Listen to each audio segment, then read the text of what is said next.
रहे हैं कि पहले ये स्पष्ट करें।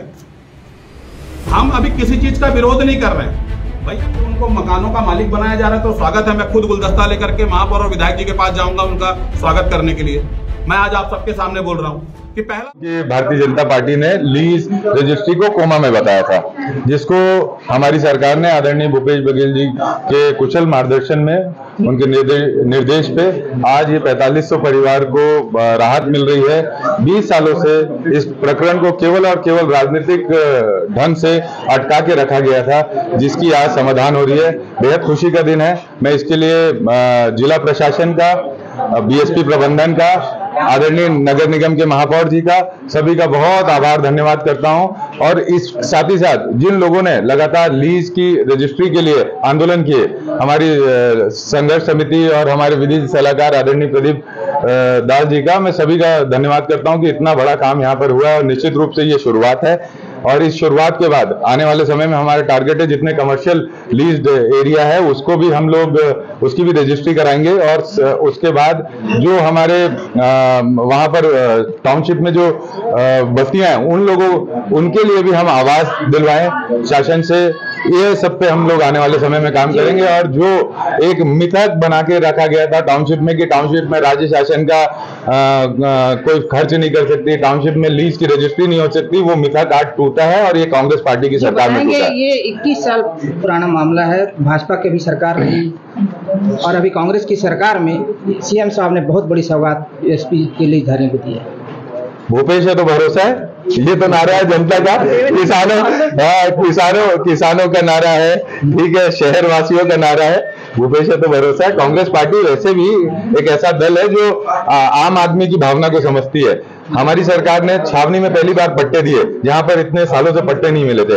अब टाउनशिप में लोगों को राहत दे रही है, तो ये सरकार, कांग्रेस पार्टी की सरकार, इसी तरह आम आदमी के लिए काम करती है। जो रजिस्ट्री आज से प्रारंभ हुई है उसको लेकर बहुत बवाल मचा हुआ है। आप लोग ने आज तरह तरह के आरोप भी लगा रहे हो, क्या कुछ प्रेस वार्ता के माध्यम से क्या कुछ कहना चाहते हो? देखिए, कुछ दिनों से बीएसपी के लीज धारकों को लेकर के एक खबर 2-3 दिन से चल रही थी कि उनकी रजिस्ट्री की जा रही है।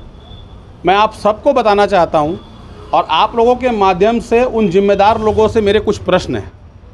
5 साल पहले विधायक जी ने चुनाव के समय लोगों से वादा किया था कि हम बीएसपी के आवास की लीज लेकर आएंगे, और 5 साल तक जब वो मामला ठंडे बस्ते में था उस पर किसी का ध्यान नहीं गया। और फिर जब चुनाव की बेला आई तब ये भ्रम लोगों को फैलाया गया।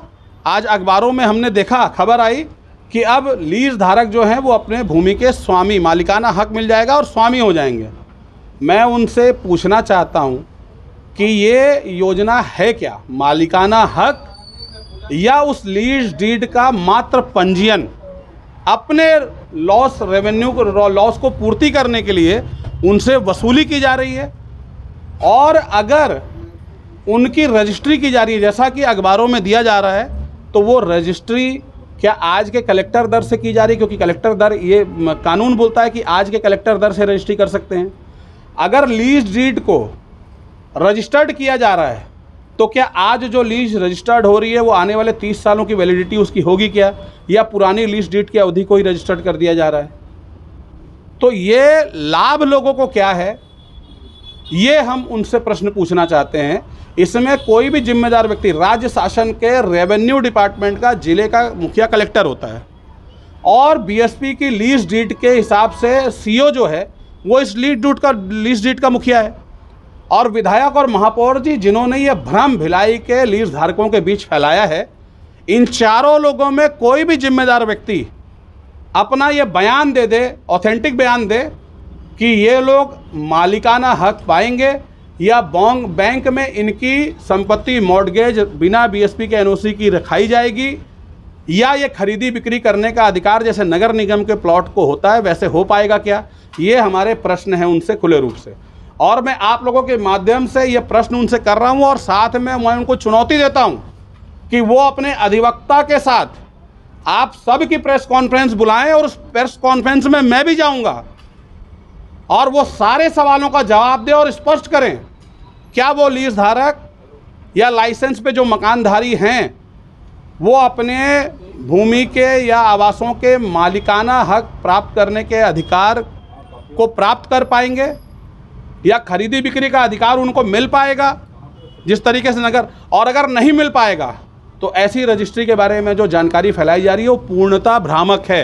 केवल लोगों के साथ बार बार चुनाव आते ही लीज, रजिस्ट्री और आवास दिलाने के नाम पर बार बार उनके साथ विश्वासघात किया जाता है, उनके सामने झूठ परोसा जाता है और ये भिलाई की जनता बार बार देख रही है। पर इस बार भिलाई की जनता उनके इस झूठे प्रपंच पर नहीं आएगी। और मेरा पुनः एक बार उन लोगों को चुनौती है कि वो सारे भिलाई के जितने भी आप मीडिया जगत के बंधु हैं हमारे, उनके सामने वो प्रेस कॉन्फ्रेंस करें और ऑथेंटिक बयान जारी करें। अपना कलेक्टर ऑथेंटिक बयान जारी करें कि ये जो लीज डीड का रजिस्टर्ड कराया जा रहा है, उनसे इसका पैसा जमा कराया जा रहा है लीज धारकों से, उसके बाद वो मॉर्गेज कहीं भी रखेंगे और अगर बैंक उसका मॉर्गेज नहीं रखेगा तो कलेक्टर उस पर कार्रवाई करेगा। और विधायक या राज्य शासन के मुखिया होने के नाते भिलाई के अंदर वो ये अपना बयान जारी करें कि सरकार कानून बना करके राजपत्र में इसको प्रकाशित कराएगी कि वो लाइसेंस और मकान जो आवासधारी हैं उनको मालिकाना हक मिलेगा।